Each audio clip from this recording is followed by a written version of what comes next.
Perfecto. ¿Se está grabando entonces, Álvaro? Sí, Sí, Ya. correcto. Voy a partir. por Bueno, favor. muy buenos días a todos, me presento, soy Octavio Herrera y hoy voy a defender mi tesis de magíster, la cual se titula Short and Long-Term Impacts of Demand Response in Electricity Markets. Me gustaría darle las gracias a los miembros de la comisión, María Negrete, mi profesor supervisor, Álvaro Lorca y Nicolás Figueroa, los profesores integrantes, Javier Bustos, el profesor invitado, Diego Celentano, el representante de posgrado, y a todos los aquí presentes. Aquí hay un pequeño outline de los puntos de la presentación. Esto es una introducción y motivación del tema de tesis, una segunda sección sobre los conceptos y metodologías desarrollados, un tercer punto, un caso de estudio y resultados en el sistema eléctrico chileno, y por último, las conclusiones de esta tesis. Partamos entonces con la introducción y motivación. Tradicionalmente, esta ha sido la estructura que han tenido los sistemas eléctricos, es decir, una parte de generación que produce energía y que a través del sistema de transmisión y distribución, esta es entregada a los clientes finales, siendo los generadores los principales actores en los mercados eléctricos. Los clientes o la demanda no han tenido mayor participación en estos. Fueron unos pocos servicios de reducción de peaks que han podido ofrecer en el tiempo. Por otro lado, en las últimas décadas ha aumentado considerablemente la preocupación global por el medio ambiente, surgiendo múltiples acuerdos e instituciones que velan por el cuidado de este. Por ejemplo, el Acuerdo de París de las Naciones Unidas, que establece medidas para reducir emisiones de gases de efecto invernadero. El mismo Chile, que en el 2050 busca tener un 70% de participación de energías renovables, junto al desarrollo de múltiples instituciones que regulan las emisiones contaminantes, como es la Environmental Protection Agency de Estados Unidos. Es así que la inversión en este tipo de recursos de generación renovable, como eólicas y solares, ha aumentado considerablemente, mientras que la construcción e inversión de centrales térmicas ha disminuido en el tiempo. En la figura se aprecia como las proyecciones de centrales renovables y de gas natural, que son las tecnologías más limpias, aumentarán constantemente en el futuro.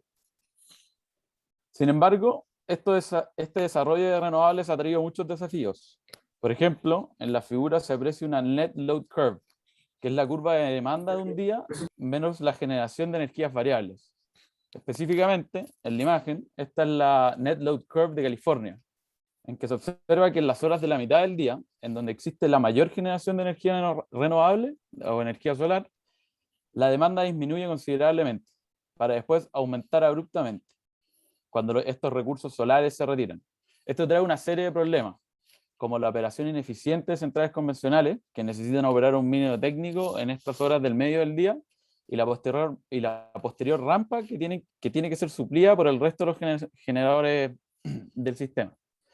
Adicionalmente, estos efectos año a año se van asentando, haciendo esta como guatita de esta curva más profunda y la rampa más pronunciada. Adicionalmente, se le suma que los sistemas eléctricos se están modernizando, aumentando sus costos de mantención y simultáneamente que la sociedad se está electrificando. Es decir, que la movilidad se está volviendo eléctrica, la calefacción se está volviendo eléctrica, la industria, etc. Lo que hace que año a año la demanda eléctrica vaya aumentando. Es por esto que los sistemas del futuro requieren de flexibilidad, siendo la flexibilidad la capacidad de un recurso de corregir rápidamente los desbalances que ocurren entre la generación y la demanda por energía. La respuesta de demanda o esquemas de gestión de demanda son capaces de proveer esta flexibilidad, la que en teoría le permite entregar servicios energéticos. Esto, a través de modificaciones de sus perfiles de consumo, son capaces de replicar lo que hacen ciertas centrales peaking, que entregan servicios por pocas horas, lo que les permite a estos recursos de gestión de demanda participar en múltiples mercados de energía. Así, la demanda puede aportar una solución a estos problemas. En un estudio hecho por el Battle Group en Estados Unidos, se proyecta que el aporte que puede entregar la gestión de demanda al sistema estadounidense en el futuro, se estimó que la mayor contribución de estos recursos se encuentra en evitar los costos de capital de nueva generación en azul, alrededor de un 57%, reducir el precio de la energía en una cuantía del 29%, y reducir los costos de capital en sistemas de transmisión y distribución. Igualmente también pueden participar en servicios complementarios, pero esto sigue siendo su soporte más chico. Entonces, es evidente que la respuesta de demanda es capaz de entregar beneficios en múltiples dimensiones. Por ejemplo, en el mismo caso chileno, se han observado que los costos marginales de energía han aumentado rotundamente. En esta noticia, el año pasado, la CNE, que es la Comisión Nacional de Energía, anunció que los costos de energía se han disparado en más de un 80%. Por ejemplo, la central de San Lorenzo, que es la central diésel más cara e ineficiente del sistema, tuvo que ser nuevamente puesta en operación para poder satisfacer la demanda. Es así que cabe preguntarse por qué no estamos aprovechando los recursos de respuesta a demanda para atacar estos problemas. Una de las razones es que existen muchas barreras que impiden la masificación de programas de respuesta a demanda. Entre estas están las rigurosas reglas de mercado para los participantes, que fueron diseñadas en un origen solamente pensadas para los generadores. Que no exista certeza a nivel global en las formas en que debiese ser remunerada en los distintos mercados eléctricos. Que el único valor actual cuantificado que tienen se resuma en la reducción de PICs, y que su verdadero potencial no puede ser explotado a menos que las regulaciones se modernicen respecto a la participación de estos recursos en los mercados.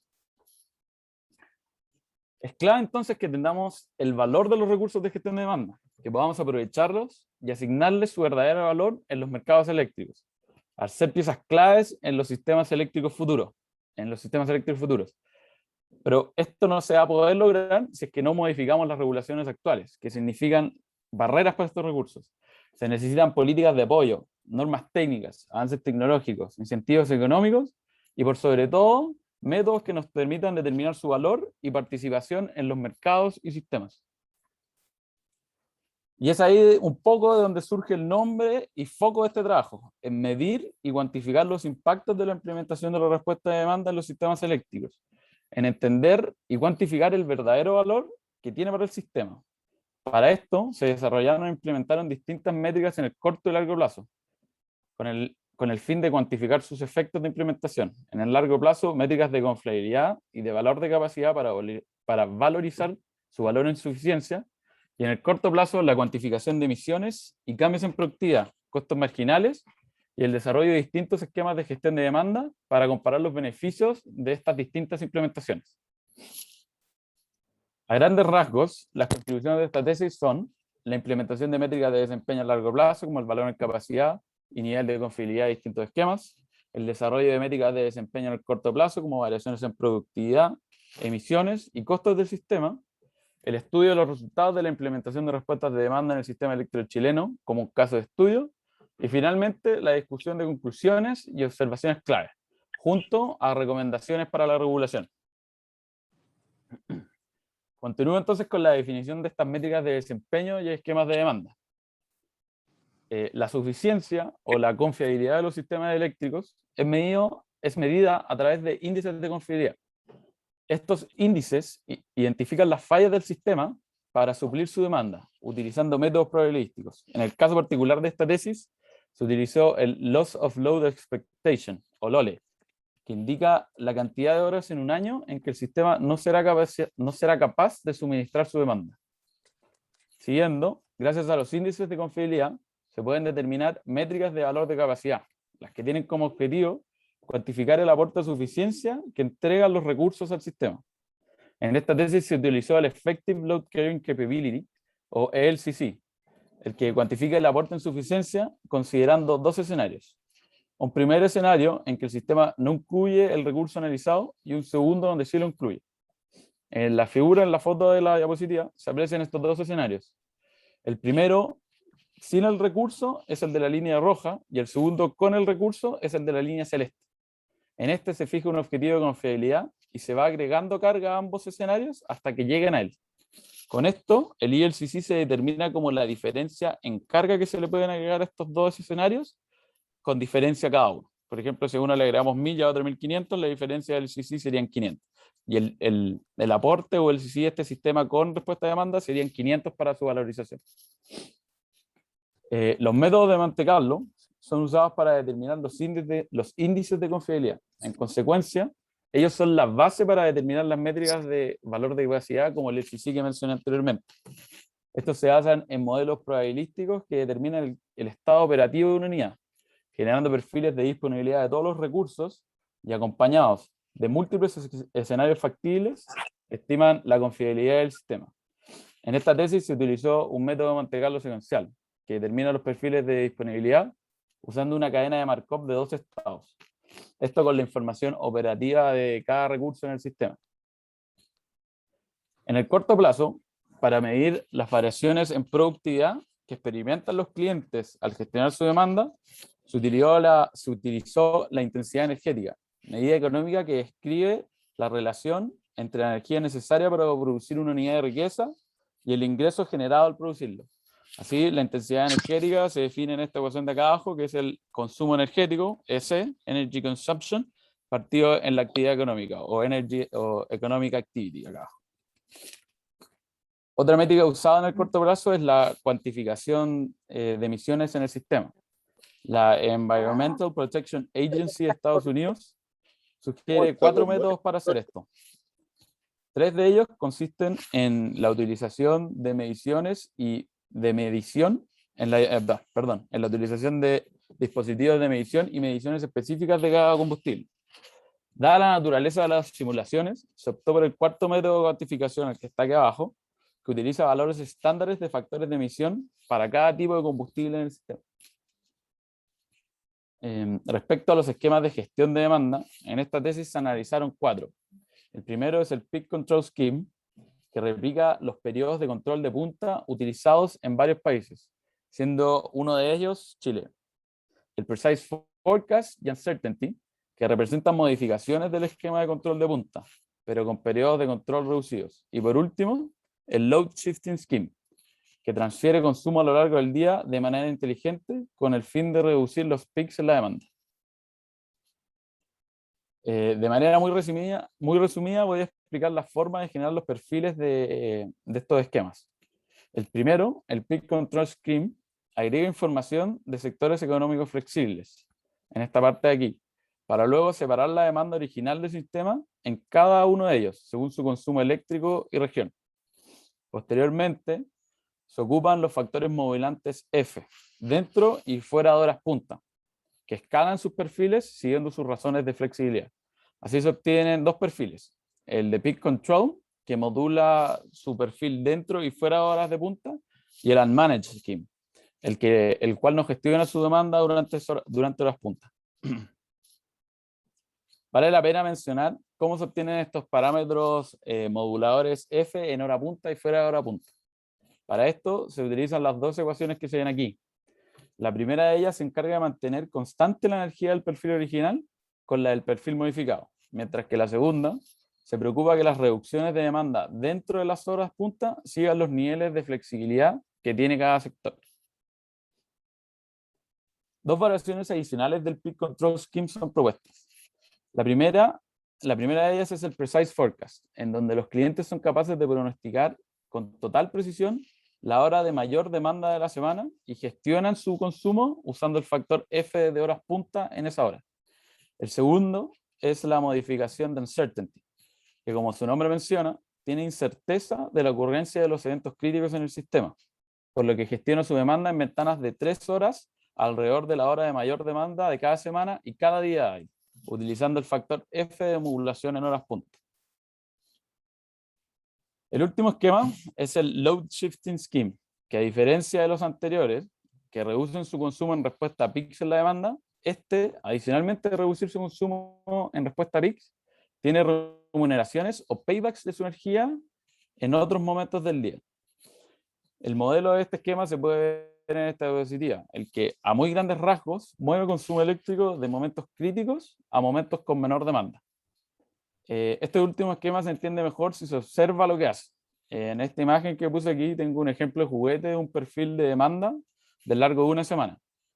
En la parte superior de esta imagen, en la línea azul, está el perfil sin modificar y en naranjo el perfil modificado después de la modificación. Obviamente aquí yo exageré mucho los parámetros para que se notaran las modificaciones en los perfiles.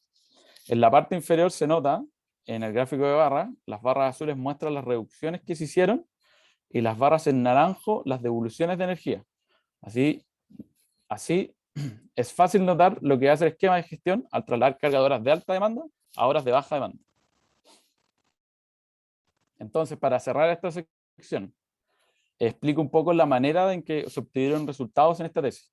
Básicamente lo que hicimos fue tomar dos esquemas de demanda y se compararon con el caso ACE, el caso del Unmanaged Scheme, en donde no hay ninguna gestión. Se simula la operación del perfil de interés y se obtienen las métricas de desempeño. Posteriormente, estas son comparadas con las obtenidas en el caso ACE para ver sus mejoras. Continuando entonces con el caso de estudio, que es la penúltima parte ya de esta presentación, tenemos el caso chileno. Esta tesis replica el periodo de control de punta usado por varios países, entre ellos, como ya dije obviamente, el chileno. Este fija periodos de punta durante el año que se traducen en cobros adicionales a los clientes por tener consumo durante aquellas horas. En la imagen se muestra una curva de duración que representa el consumo horario de un cliente en un año, ordenada de mayor a menor. De forma muy simplificada, a los clientes se les cobra por el consumo promedio en sus 52 horas de mayor consumo. Por otro lado, según encuestas realizadas en el contexto de un estudio relacionado, se seleccionaron los sectores económicos chilenos del papel, papel y celulosa, el cobre, cemento, agua y agua. Esto debido a sus capacidades de flexibilidad. En la figura de esta de Energy Intensity se muestran sus valores, los valores que obtuvieron cada uno de estos sectores.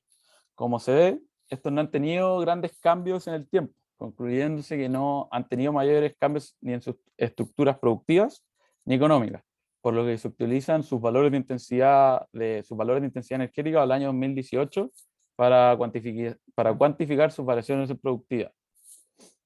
Una de las consideraciones que se tomó al realizar las simulaciones fue que debido a que en Chile existe una alta sobrecapacidad de capacidad instalada, se debieron escalar los perfiles de demanda por un factor incremental de alrededor del 54%. Esto para llegar a un estándar internacional de confiabilidad de 2,4 horas al año del OLE, que significa también un día cada 10 años. De lo contrario, valores muy bajos del CICI eran obtenidos, los cuales no se podían analizar. Por último, otra cosa que se tiene que recalcar es que las simulaciones operacionales se hacen en el sistema eléctrico chileno, el que se caracteriza por estar lleno de complejidades y trabas. Dicho esto, paso a los resultados prácticamente tal de la tesis, que es todo la metodología que desarrollé para llegar a este punto. En esta imagen se muestran los perfiles de consumo de los 5 sectores económicos seleccionados, bajo el Peak Control Scheme y Unmanaged Scheme. Como se observa, la diferencia entre ellos se debe a la gestión que realizan los sectores durante las horas de control de punta, aproximadamente entre las 6 y 10 de la tarde cada día. Se observa que hay sectores que tienen mayor flexibilidad que otros. Por ejemplo, el sector de papel y celulosa, en el perfil verde oscuro con verde claro, donde el perfil verde es el Unmanaged Scheme y el perfil verde claro es su versión en el Peak Control Scheme, se aprecia que durante las horas punta este sector es capaz de gestionar una gran cantidad de energía, en contraste a otros sectores como el cobre. Para entender nomás, disculpa, esto solo va a entender. ¿Estos son datos o son simulaciones contrafactuales tuyas? Estas líneas son de acá. datos. Son datos. Ya. Esto hacen las empresas todos los días. Digo. Claro, ciertos sectores y cierta proporción de los sectores. Ya. Se observa que durante horas punta, este sector, por ejemplo el cobre, no es capaz de flexibilizar o gestionar su consumo de la misma forma que el sector del papel y la celulosa, ya que el sector de papel y celulosa es más flexible que el cobre. Los impactos locales en emisiones, que son los impactos que desarrollan los propios sectores al gestionar su energía, se analizan siguiendo escenarios de autogeneración, lo cual, esto se analiza siguiendo escenarios de autogeneración que realiza cada sector para suplir su energía gestionada que mostraba en la lámina pasada, la cual la recuperan utilizando generadores diésel. Esta autogeneración se sensibiliza utilizando 4 niveles de 4 proporciones de autogeneración. Niveles del 25, 50, 75 y 100%. Con esto se obtienen los siguientes resultados en toneladas de CO2 emitidas. Aquí el resultado es más o menos obvio. A medida que hay una mayor cantidad de autogeneración diésel, mayor son las emisiones. Pero lo interesante es que sectores que tienen mayor flexibilidad, como el papel y celulosa, al autogenerar una mayor cantidad de energía, sus emisiones de CO2 aumentan considerablemente en comparación al resto de los sectores menos flexibles. De manera similar, los impactos locales en emisiones, de manera similar a los impactos en emisiones, los impactos en productividad se desglosan también en cuatro escenarios de autogeneración, en niveles del 0, 25, 50 y 75%. Se muestran los resultados en miles de millones de pesos. Esto sigue la misma tendencia anterior, pero en la medida en que aumenta la generación, se reducen las pérdidas en producción de cada uno de los sectores. El gran valor de esto, el principal valor de esto, es que estos resultados son aproximaciones realistas de las pérdidas en producción de cada sector.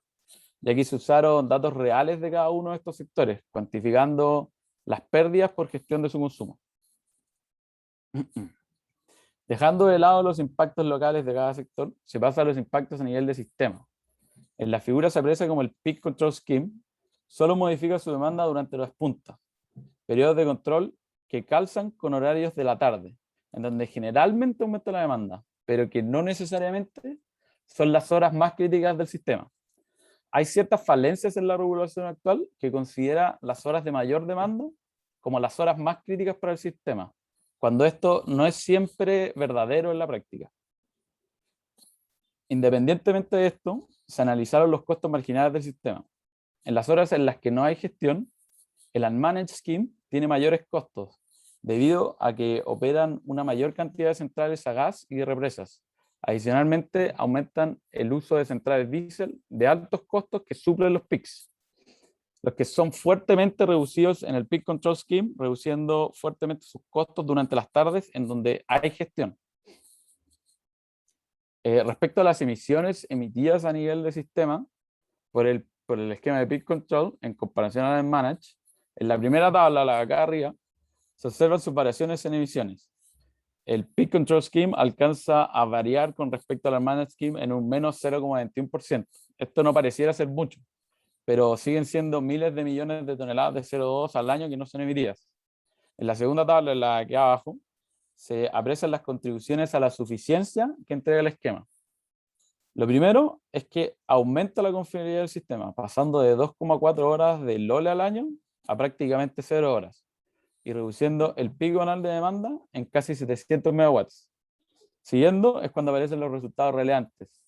El aporte de suficiencia que entrega el esquema es de prácticamente 1200 megawatts del CC, siendo capaz de sustituir el aporte de suficiencia que entregan los 1205 megawatts de capacidad peaking más costosa del sistema.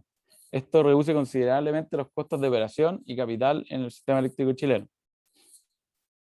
Continuando con las modificaciones de Precise Forecast y Uncertainty, al observar la figura, en su extremo derecho, aquí en la parte de aquí, se pueden distinguir los dos perfiles acompañados del Unmanaged Scheme. Se ve que el Precise Forecast solo gestiona su consumo en la hora de mayor demanda de la semana. Por ejemplo, aquí se ven un poquito, muy sutilmente en azul un poquito más oscuro en el sector del cobre. Mientras que en el Uncertainty Scheme lo hace, mientras que el Uncertainty, en la modificación de Uncertainty, lo hace en una ventana de incertidumbre de 3 horas, alrededor de la hora de mayor demanda semanal para cada día hábil. Al final termina siendo el Uncertainty ventanas más chicas de incertidumbre que se centran en esta hora de mayor demanda, pero al no tener certeza de cuándo va a ocurrir, gestionan en un rango de 3 horas hacia los lados.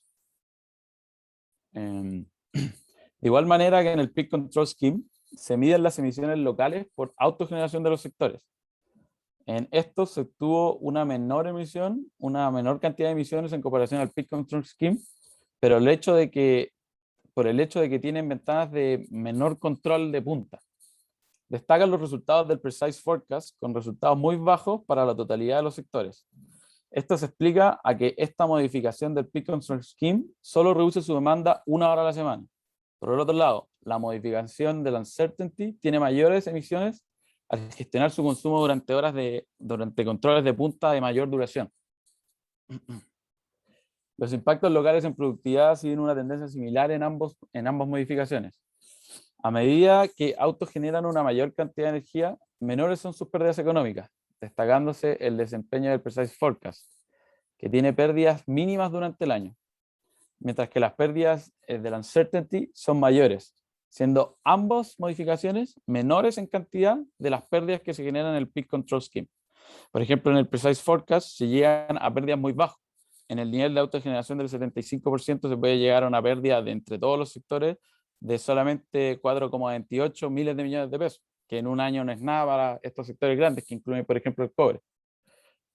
En los resultados y impactos sistemáticos, en la figura se observa el perfil de demanda de ambas modificaciones. Nuevamente, en el extremo derecho, se nota con claridad la estrategia de gestión de cada modificación, de 1 hora semanal para el Precise Forecast y ventanas de incertidumbre de 3 horas para el Uncertainty. Los impactos en los costos marginales del sistema son parecidos a los del Peak Control Scheme, en el sentido que reducen la necesidad de unidades con alta flexibilidad durante el periodo de control, como represas y unidades de gas y diésel. Aunque a medida que la ventana de control se reduce, la necesidad de unidades flexibles antes y después aumenta. Sin embargo, esto depende del momento en que ocurren los periodos de control, ya que pueden calzar con la salida de unidades solares, causando un aumento en la rampa que tienen que suplir las unidades convencionales.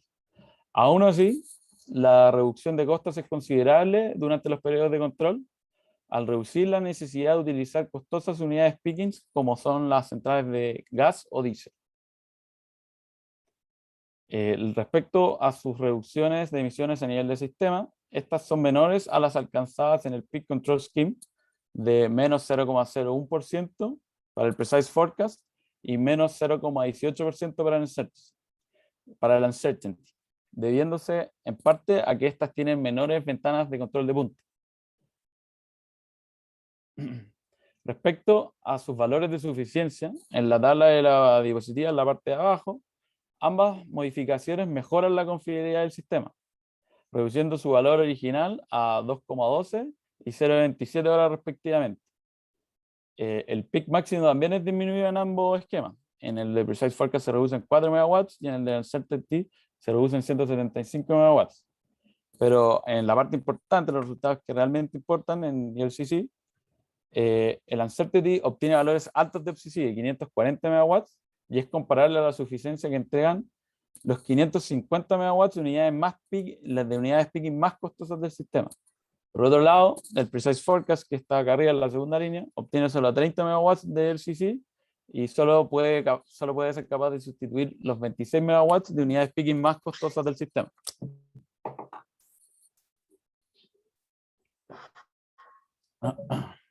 El último esquema y la última parte de los resultados de esta presentación es el Load Shifting Scheme, que a diferencia de los esquemas anteriores, donde la energía es reducida, pero no recuperada por los clientes, esta se diferencia en que la energía sí es devuelta a los clientes en otros momentos, por lo que las cuantificaciones de impactos locales en emisiones y productividad no son evaluadas. Se asumieron 4 niveles de flexibilidad para este esquema, de 5, 15 y 20, de 5, 10, 15 y 20%. En la figura se ve el efecto que tiene esta flexibilidad en el perfil de demanda, en donde a mayor flexibilidad, la demanda en horas de alto consumo está inferida a horas de menor consumo, como en la noche, por ejemplo, a principios de cada día. Analizando los costos marginales del esquema, se observa que los costos al final del día disminuyen gracias a la gestión de demanda, pero al mismo tiempo aumentan en otros momentos, específicamente en las mañanas, debiéndose al traspaso de demanda de la tarde a la noche. Independientemente de esto, la reducción en las tardes se debe a que a medida que la flexibilidad,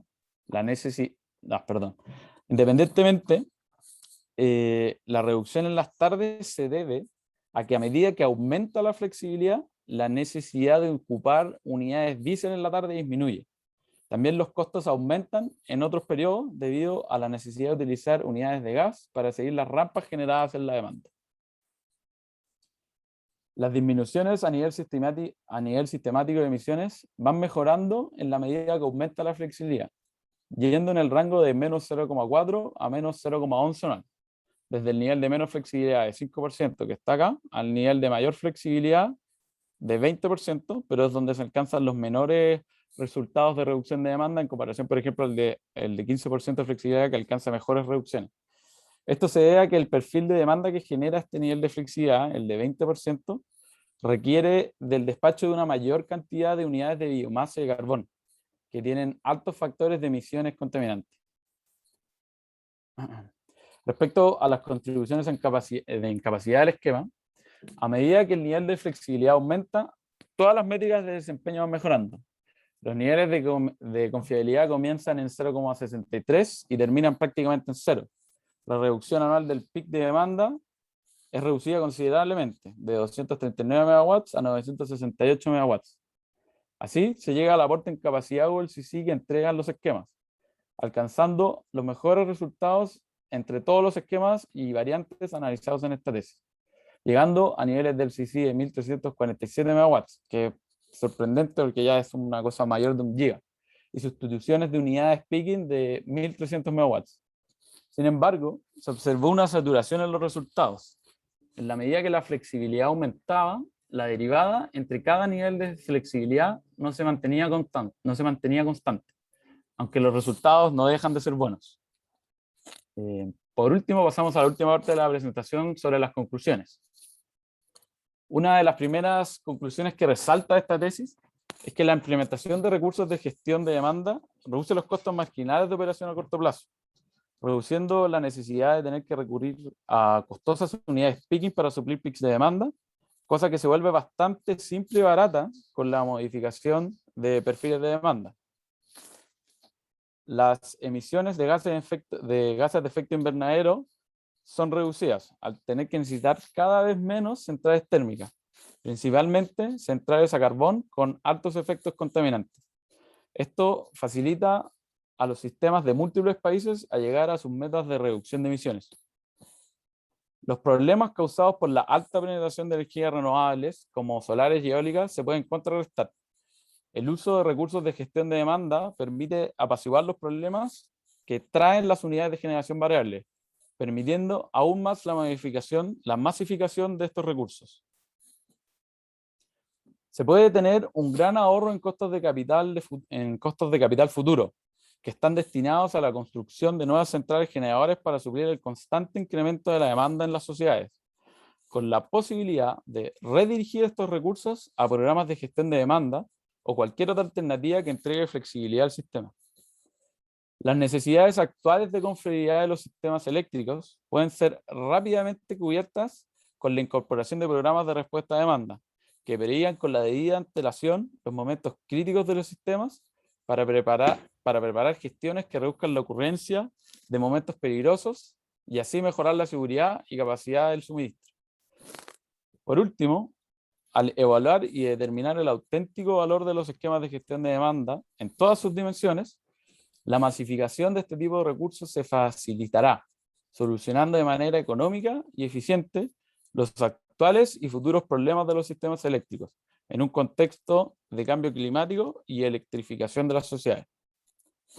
Vale mencionar que el paper lo mandamos esta semana con Matías al Journal de International Journal of Electrical Power and Energy Systems, y que futuras direcciones de trabajo futuro de esta tesis podrían resumirse en nuevos diseños y implementaciones de nuevos esquemas de respuesta a demanda que consideren relaciones intertemporales más pequeñas entre los consumidores y su demanda, el desarrollo de distintas métricas de capacidad que utilicen el mismo método iterativo de Monte Carlo, pero que valoricen otras dimensiones de la suficiencia o capacidad que entregan los recursos.